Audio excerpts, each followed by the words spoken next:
One more lesson from Paul's verse to Timothy that said, "Don't let anyone look down on you because you are young, but set an example for the believers in speech, in conduct, in love, in faith, and in purity."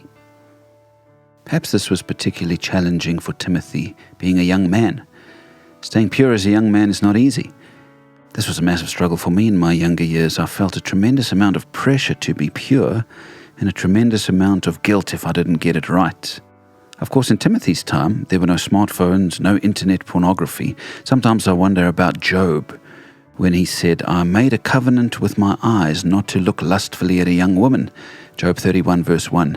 How would Job have coped, I wonder, with the internet where the opportunities to look lustfully are endless? I don't mean to say that it was easy for young men in those years, of course not. But I think there is a huge problem in our world today because of these things. Many young men and women too nowadays develop severe addictions in this area and often struggle their whole lives to find true freedom. But Jesus did get quite graphic about this. He said this, "I tell you that anyone who looks at a woman lustfully has already committed adultery with her in his heart.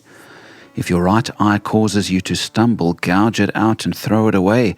It is better for you to lose one part of your body than for your whole body to be thrown into hell. And if your right hand causes you to stumble, cut it off and throw it away. It is better for you to lose one part of your body than for your whole body to go into hell." Matthew 5:28-30. As we consider these words and Paul's encouragement to be setting an example in purity, I wonder if it's time for some of us to make some radical decisions to cut off the sources of our temptation. Is it time to install an internet filter that makes explicit material harder for you to access? Is it time to enlist the help of a trusted Christian friend who you can confess to and speak to when temptation comes? Cut it off, Jesus says. He wasn't talking about self-mutilation, I think we can all agree. He was talking about cutting off sources of temptation.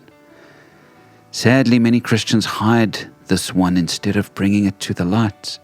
It's such a shameful thing for most that they rather hide it.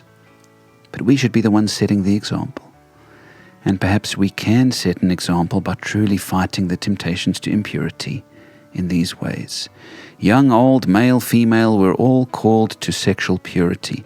Let's hear the call today and put steps in place to find victory in this area. God is able to give us victory if we are willing to cooperate with Him in faith.